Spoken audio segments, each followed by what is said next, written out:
ప్రభువైన యేసుక్రీస్తు నామంలో అందరికీ వందనాలు. ఈరోజు మన యొక్క వాక్యాంశముగా జాన్ బనియన్ అనేటువంటి దైవసేవకుని జీవితాన్ని గురించి మనం ధ్యానించుకుందామండి. జాన్ బనియన్ ఈయన నవంబర్ 20వ తారీఖు 1628వ సంవత్సరంలో నవంబర్ 28, 1628లో ఎల్స్టవ్ అనేటువంటి ప్రాంతంలో బెడ్ఫోర్డ్ షైర్లో ఇంగ్లాండ్ దేశంలో జన్మించారండి. ఈయన తండ్రి గారి పేరు థామస్ బనియన్, తల్లి గారి పేరు మార్గరెట్ బనియన్. ఈయన చిన్నప్పటి నుంచి కూడా చాలా అల్లరి చేస్తూ ఉండేవాడండి. 9 సంవత్సరాల వయసుకే ఆ యొక్క అల్లరి చేస్తూ, అబద్ధాలు ఆడుతూ, చెడ్డ మాటలు పలుకుతూ చాలా అల్లరి చేస్తూ ఉండేవాడు. ఈయన తండ్రి ఈయనకి ఎంత చెప్పినా సరే వినేవాడు కాదు. ఈయన తండ్రి గారు లోహపు పాత్రలు బాగు చేసేటువంటి ఆ యొక్క పనిని ఆయన చేస్తూ ఉండేవాడండి. ఆ యొక్క పాత్రలను ఆయన రిపేర్ చేస్తూ ఉండేవారు. ఈ విధంగా జాన్ బనియన్ తన యొక్క బాల్య దశలో అసలు మాట వినకుండా చాలా అల్లరిచిల్లరగా తిరుగుతూ ఉండేవాడండి. అలా ఉన్నటువంటి క్రమంలో ఆయనకి నిద్రపోతున్నప్పుడు కలలు వచ్చాయి. ఏ విధంగా అంటే ఆయన చనిపోయి నరకంలో ఉన్నట్టు, ఆ యొక్క అగ్నిలో నిప్పుల్లో పడిపోతున్నట్లు ఆయనకి తరచుగా కలలు వస్తూ ఉండేవి. అయినప్పటికీ ఆయన ప్రవర్తనలో ఎలాంటి మార్పు ఉండేది కాదండి. చాలా అల్లరిచిల్లరగా ఆయన ఆ విధంగా తిరుగుతూ ఉండేవాడు. ఆ తర్వాత జాన్ బనియన్ గారి యొక్క తల్లి ఒక అనారోగ్య సమస్య వల్ల మార్గరెట్ గారు ఆమె చనిపోయారండి. ఆమె చనిపోయినటువంటి కొన్ని వారాలకే జాన్ బనియన్ గారి యొక్క చెల్లి కూడా చనిపోయింది. ఇలా కుటుంబంలో ఒకరి తర్వాత ఒకరు మరణించడం చూసినటువంటి జాన్ బనియన్ గారి యొక్క గుండె పగిలిపోయింది. ఆయన ఎంతో దుఃఖించాడు, ఎంతో బాధపడుతూ ఉండేవాడు. ఆ మరణాలు తట్టుకోలేక కేవలము 15 సంవత్సరాల వయసుకే ఆయన తన ఇంటిని విడిచి సైన్యంలో చేరిపోయాడండి. ఒక సోల్జర్గా ఆయన సైన్యంలో చేరిపోయాడు. అక్కడ ఆ యుద్ధ సమయంలో కూడా ఏం జరిగిందంటే, ఈయన స్థానంలో వెళ్ళినటువంటి మరొక వ్యక్తికి బుల్లెట్ తగిలి అక్కడికక్కడే ఆయన చనిపోవడం జరిగింది. అది చూసినటువంటి జాన్ బనియన్, ఈరోజు నా స్థానంలో వెళ్ళాడు కాబట్టి ఈయన చనిపోయాడు, ఒకవేళ నేను వెళ్ళుంటే నేనే చనిపోయేవాడిని కదా, అప్పుడు నా పరిస్థితి ఏమై ఉండేది అని చెప్పి ఆయన ఎంతో దుఃఖించి ఎంతో బాధపడ్డాడు, ఎంతో వేదనకు గురయ్యాడండి. ఆ తర్వాత ఆఫ్టర్ 2 ఇయర్స్ పాటు సైన్యంలో ఉన్న తర్వాత ఆయన తిరిగి ఇంటికి వచ్చేసాడు. ఇంటికి వచ్చిన తర్వాత ఆయన మనస్సులో ఒకటే ఆలోచన, నేను ఇంకా బ్రతికున్నానంటే దానికి ఏదో కారణం ఉంది అనేటువంటి ఆలోచనతో తన ప్రవర్తనను మార్చుకున్నాడు. తన యొక్క మునుపటి స్వభావాన్ని పక్కన పెట్టి మంచిగా బ్రతకడం ఆయన ప్రారంభించాడండి. ఆయనకి 1649వ సంవత్సరంలో 1649లో ఒక ఆమెతో వివాహం జరిగింది. ఆమె చాలా భక్తిపరురాలు, చాలా ప్రార్థనాపరురాలు. ఆమె ద్వారా ఈయన చర్చికి వెళ్ళడం మొదలుపెట్టాడు. మందిరానికి వెళ్ళడం, అక్కడ దేవుని వాక్యాన్ని వినడం, అక్కడ ప్రార్థించడం ఈయన నేర్చుకున్నాడండి. ఈ విధంగా విశ్వాసంలో బలపడుతూ ఉన్నాడు. దేవుని యందు భయభక్తులు ఉంచడం ఆయన ప్రారంభించాడు. ఆ తర్వాత తన యొక్క సొంత క్రియల ద్వారా దేవుణ్ణి సంతోషపరచాలి అని ఈయన ప్రయత్నం చేస్తూ ఉండేవాడు. కానీ ఆయన ప్రయత్నాలు ఫలించేవి కావండి. తన యొక్క సొంత క్రియల ద్వారా దేవుణ్ణి సంతోషపరచాలి అని అనుకునేవాడు, కానీ అది ఆయన వల్ల సాధ్యమయ్యేది కాదు. ఆయన హృదయంలో ఒకలాంటి వెలతి, ఒకలాంటి ఆ యొక్క అసహనము లేదా ఒకలాంటి నెమ్మది లేని స్థితిలో ఆయన ఉంటూ ఉండేవాడు. ఈ విధంగా ఆయన జీవిస్తున్నటువంటి ఆ క్రమంలో బైబిల్ కూడా రాయబడింది కదండి, మనిషి యొక్క నీతి క్రియలు, మన యొక్క నీతి క్రియలు మురికి గుడ్డ వంటివి అని యెషయా గ్రంథంలో రాయబడినట్లుగా తన సొంత క్రియల ద్వారా దేవుణ్ణి సంతోషపరచాలని, దేవుని వాక్య నెరవేర్చాలని ప్రయత్నం చేస్తూ ఉండేవాడు, కానీ ఆయన వల్ల అయ్యేది కాదండి. ఆ తర్వాత 1650వ సంవత్సరంలో వీరికి ఒక పాప పుట్టింది. ఆమె పుట్టిన తర్వాత ఏం తెలిసిందంటే ఆమె ఒక అంధురాలు అని. She is a blind baby. ఆమెకు మేరీ అని పేరు పెట్టారండి. ఆమె పుట్టుకతో అంధురాలైనప్పటికీ కూడా జాన్ బనియన్ గారికి మేరీ అంటే ఎంతో ఇష్టం. ఆమెను ఎంతో ప్రేమగా ఆయన చూసుకుంటూ ఉండేవాడండి. ఈ విధంగా తన తండ్రి చేసేటువంటి ఆ యొక్క లోహపు పాత్రలను బాగు చేసేటువంటి పన్నే ఈయనే చేస్తూ ఉండేవాడు. ఆ యొక్క వీధి తిరిగి అక్కడ లోహపు పాత్రలు ఆయన బాగు చేస్తున్నటువంటి క్రమంలో ఒకరోజు ఆయన ఆ విధంగా తిరుగుతున్నప్పుడు కొంతమంది స్త్రీలు దేవుని గురించి సంభాషించుకుంటూ ఈయన చూశాడండి. ఆ సంభాషణ ఈయన ఆకర్షించింది. వెంటనే ఈయన కూడా ఆ సంభాషణలో చేరి ఆయన కూడా మాట్లాడడం మొదలుపెట్టాడు. వారితో మాట్లాడుతున్నప్పుడు ఈయన ఏం గమనించాడంటే అక్కడ దేవుని గురించి మాట్లాడుతున్నటువంటి ఆ స్త్రీల యొక్క మాటల్లో కానీ వారి యొక్క ప్రవర్తనలో కానీ ఆయనకు అర్థమైంది ఏంటంటే వీరి హృదయము నెమ్మదితో ఉంది, ప్రశాంతతతో ఉంది. ఇలాంటి ప్రశాంతత, నెమ్మది నాకు కూడా కావాలి అని చెప్పి వారు ఏ సంఘానికి వెళ్తున్నారో కనుక్కొని అక్కడికి ఈయన వెళ్ళాలని ఆయన నిర్ణయం తీసుకున్నాడండి. కానీ అప్పట్లో ఇంగ్లాండ్లో ఉన్నటువంటి చర్చెస్ అన్నీ కూడా రాజుల యొక్క ఆధీనంలో అవి ఉంటూ ఉండేవి. అంటే రాజు ఏ విధంగా చెబుతాడో అదే విధంగా అక్కడ వారు చేస్తూ ఉండేవారండి. రాజు ఏర్పాటు చేసినటువంటి ప్రార్థనలు మాత్రమే జరిగేవి కానీ దీర్ఘ ప్రార్థనలు కానీ సొంత ప్రార్థనలు కానీ అక్కడ జరిగేవి కావు. ఆ విధంగా రాజు ఆజ్ఞ లేకుండా ఎవరైనా గనక వారు చేస్తే వారికి కఠినమైన శిక్షలు కూడా అప్పట్లో అమల్లో ఉండేవండి. ఈ స్త్రీలు రాజు ఆధీనంలో ఉన్నటువంటి ఆ యొక్క సంఘాలకి వెళ్ళేవారు కాదు, స్వతంత్ర సంఘాలకి వారు వెళ్తూ ఉండేవారండి. ఆ విధంగా ఈయన కూడా ఆ యొక్క ఇండిపెండెంట్ చర్చెస్కి ఆయన కూడా వెళ్ళాలని నిర్ణయం తీసుకున్నాడు. ఈ విధంగా అక్కడికి వెళ్తూ దేవుని వాక్యం ద్వారా ఆయన బలపడుతూ ఉండేవాడండి. ఒకానొక రోజు ఒక ఆదివారపు దినమున దేవుని సేవకుడు వాక్యం చెబుతూ, ఆదివారము విశ్రాంతి దినము, అది దేవుని పరిశుద్ధ దినము గనుక ఆ రోజును మీరు పవిత్రంగా ఆచరించాలి, ఆ రోజు ఏ పని చేయకూడదు, అది దేవుని రోజు అని ఆయన వాక్యం ద్వారా బోధించాడు. ప్రసంగం అయిన తర్వాత ఆయన భోజనం చేసి వాక్యం అంతటిని మర్చిపోయి తన స్నేహితులతో ఆయన ఆడుకోవడానికి వెళ్ళిపోయాడండి. ఆయన తన స్నేహితులతో ఆడుకుంటూ ఉన్నప్పుడు ఆకాశం నుంచి ఒక స్వరం ఆయనకి వినిపించింది. ఏమనంటే, నీవు నీ పాపములను కొనసాగిస్తూ నరకానికి వెళ్తావా, లేదా నీ పాపములను ఒప్పుకొని విడిచిపెట్టి ఆ యొక్క పరలోకానికి వస్తావా అనే శబ్దాన్ని ఆయన విన్నాడండి. ఆ తర్వాత నుంచి జాన్ బనియన్ తన యొక్క సమస్తమైన ప్రవర్తనలోనూ మార్పు పొంది దేవుణ్ణి ప్రార్థించడం, ఆయన వాక్యాన్ని ధ్యానించడం ఆయన మొదలుపెట్టాడు. ఎప్పుడైతే దేవుని వాక్యాన్ని ఆయన చదవడం ప్రారంభించాడో ఒక గొప్ప ప్రశాంతత, ఒక గొప్ప పీస్, ఒక గొప్ప సమాధానం ఆయన పొందుకోగలిగాడండి. ఆ తర్వాత నుంచి కూడా ఆయన దేవుని వాక్యంలో బలపడుతూ ఆయన ముందుకెళ్తూ ఉన్నాడు. ఈ విధంగా దేవుని వాక్యం చదువుతూ ఆయన ముందుకెళ్తూ ఉన్నాడు. 1656 సంవత్సరంలో జాన్ బనియన్ గారి యొక్క భార్య తీవ్రమైనటువంటి అనారోగ్యంతో ఆమె చనిపోయారండి. అప్పటికే వారికి 4 మంది పిల్లలు, అందులో ఒకరు మేరీ, ఇందాక మనం చెప్పుకున్నటువంటి ఆ యొక్క అంధురాలైనటువంటి మేరీ అండి. ఆ తర్వాత ఆయన 1659లో ఎలిజబెత్ అనేటువంటి స్త్రీని ఆయన వివాహం చేసుకున్నాడు. ఈమె కూడా ఎంతో భక్తిపరురాలు, దేవుని పట్ల విశ్వాసం ఉంచినటువంటి వ్యక్తి. జాన్ బనియన్ గారు ఆ తర్వాత ఒక పక్క ఆ యొక్క లోహపు పాత్రలు బాగు చేసేటువంటి ఆ పనిని చేసుకుంటూనే మరొక పక్క ఆయన దేవుని సువార్తను కూడా ఆయన ప్రకటిస్తూ ఉండేవాడండి.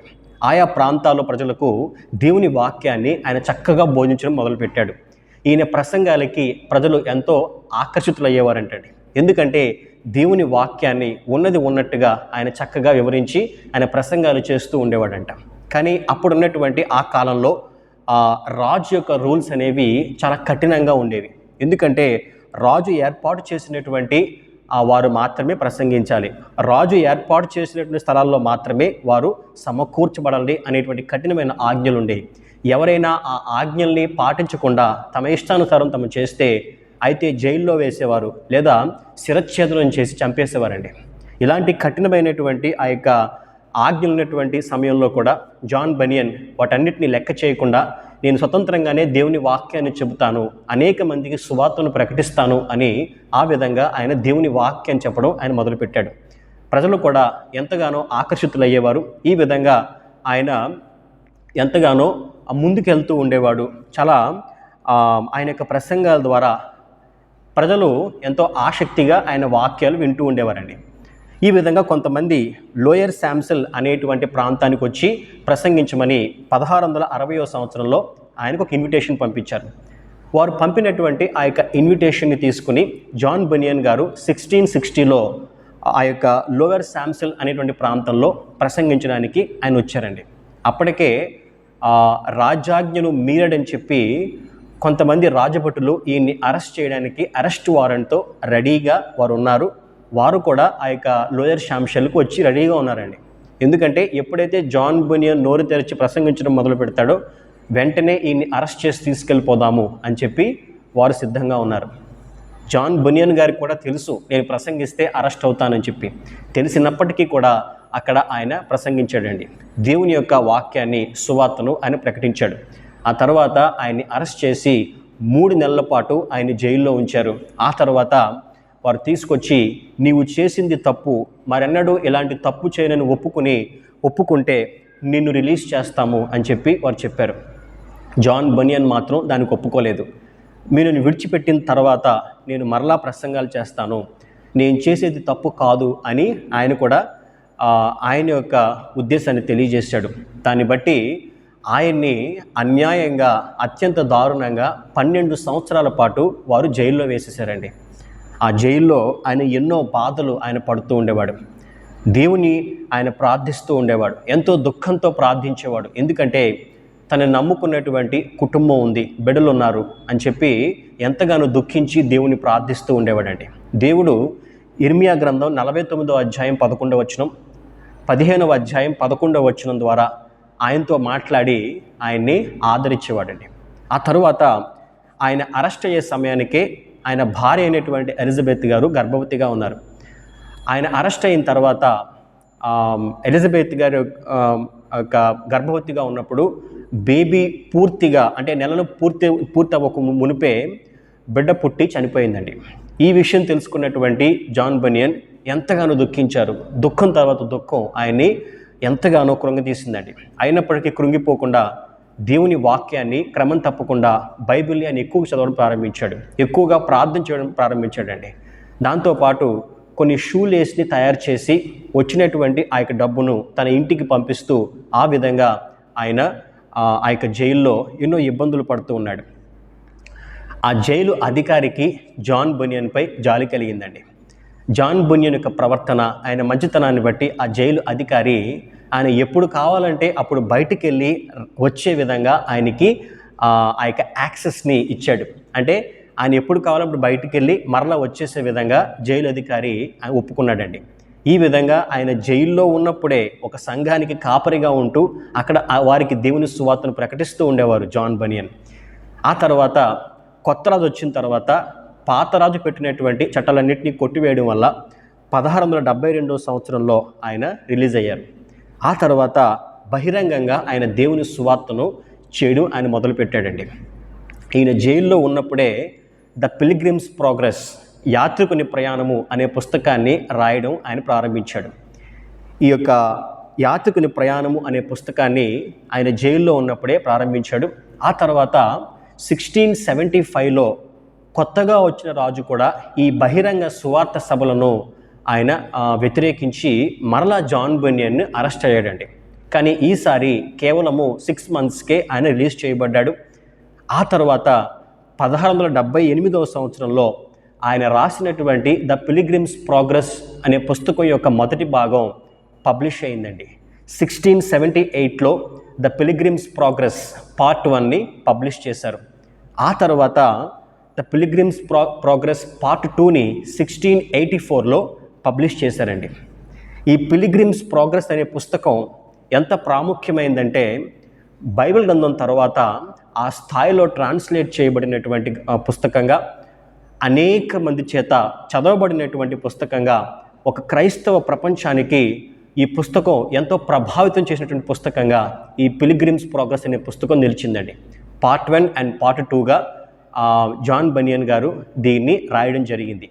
ఇందులో ఉన్నటువంటి ఆ యొక్క సంఘటనలు, ఇందులో ఉండేటువంటి ఆ యొక్క స్టోరీ అంతా కూడా ఆయన జీవితానికి ఎంతో దగ్గరగా ఉండే విధంగా ఒక విశ్వాసి చేసేటువంటి ఆ యొక్క ప్రయాణాన్ని సూచిస్తూ ఆ ప్రయాణాన్ని గూర్చి ఆయన రాయడం జరిగిందండి. ఈ విధంగా ఆయన ఒక అద్భుతమైనటువంటి పుస్తకాన్ని 2 పార్ట్స్గా ఆయన రాయడం, పబ్లిష్ చేయడం జరిగింది. ఆ తర్వాత 1688లో లండన్లో తండ్రి కొడుకుల మధ్య ఉన్నటువంటి ఒక వివాదాన్ని తీర్చి తిరిగి మరలా బ్రెడ్ఫోర్డ్కి ఆయన వస్తుండగా అక్కడ ఒక మంచు తుఫాన్లో ఆయన ఇరుక్కుని ఆ తర్వాత ఆయనకి అస్వస్థత రావడం వల్ల అదే సంవత్సరం 1688లో ఆగస్టు 31వ తారీఖున ఆయన ప్రభునందు నిద్రించారండి. ఈయన అన్నటువంటి మాటల్లో ఒక మాటను మీకు తెలియపరచాలని ఇష్టపడుతున్నాను. అదేంటంటే, you can do more than pray after you have prayed. But you cannot do more than pray until you have prayed. Pray often, for prayer is a shield to the soul, a sacrifice to God, and a scourge to Satan. మీరు ప్రార్థన చేయగలిగితే, మీరు ప్రార్థన చేస్తే మీరు ప్రార్థన కంటే ఎక్కువ చేయగలరు. ఒకవేళ మీరు ప్రార్థనే చేయకపోతే మీరు ప్రార్థన తప్ప ఏమీ చేయలేరు. కాబట్టి ప్రార్థించండి. ఎందుకంటే ప్రార్థన అనేది ఆత్మకు కవచం లాంటిది. ప్రార్థనే దేవునికి ఇష్టమైన బలి. ప్రార్థన ద్వారా మనం అపవాదిని, సాతానును ఎదిరించగలిగేటువంటి ఆయుధం ప్రార్థనే అని ఆయన చెప్పారండి. ఈ విధంగా జాన్ బనియన్ తన జీవితంలో యేసుక్రీస్తు ప్రభువుని తెలుసుకున్న తర్వాత క్రీస్తు కొరకు నింద, బాధ, వేదన, శ్రమ అది ఏదైనప్పటికీ సహించాడు, అనుభవించాడు. క్రీస్తు కొరకు శ్రమ అనుభవించాడు, కానీ ఎన్నడూ క్రీస్తును ఆయన విడిచిపెట్టలేదండి. ఈ విధంగా ఆయన కాలంలో దేవుని కొరకు నమ్మకంగా జీవించాడు, పట్టుదలగా ఆయన నిలబడ్డాడు. అద్భుతమైనటువంటి ద పిల్గ్రిమ్స్ ప్రోగ్రెస్ అనేటువంటి పుస్తకాన్ని ఆయన రాశాడండి. క్రైస్తవ ప్రపంచానికి ఒక బహుమానంగా ఆ పుస్తకాన్ని ఇచ్చాడు. ఇప్పటికీ కూడా ఎంతోమంది ఆ పుస్తకం ద్వారా ఎంతో ఆత్మీయంగా బలపడుతున్నట్లుగా వారు సాక్ష్యం ఇస్తూ ఉంటారు. అలాంటి చక్కని పుస్తకాలు రాసి దేవుని కొరకు నిందను, అవమానాన్ని సహించినటువంటి గొప్ప సేవకుడైనటువంటి జాన్ బనియన్ గారి జీవితాన్ని ధ్యానించుకోవడం మనకెంతో ఆశీర్వాదకరం. ఇదండి జాన్ బనియన్ గారి యొక్క జీవితం. రేపటి రోజున మరొక మిషనరీ యొక్క జీవితాన్ని గురించి మనం ధ్యానించుకుందాం. దేవుడు తన పరిశుద్ధ వాక్కును దీవించి ఆశీర్వదించునుగాక. ఆమెన్.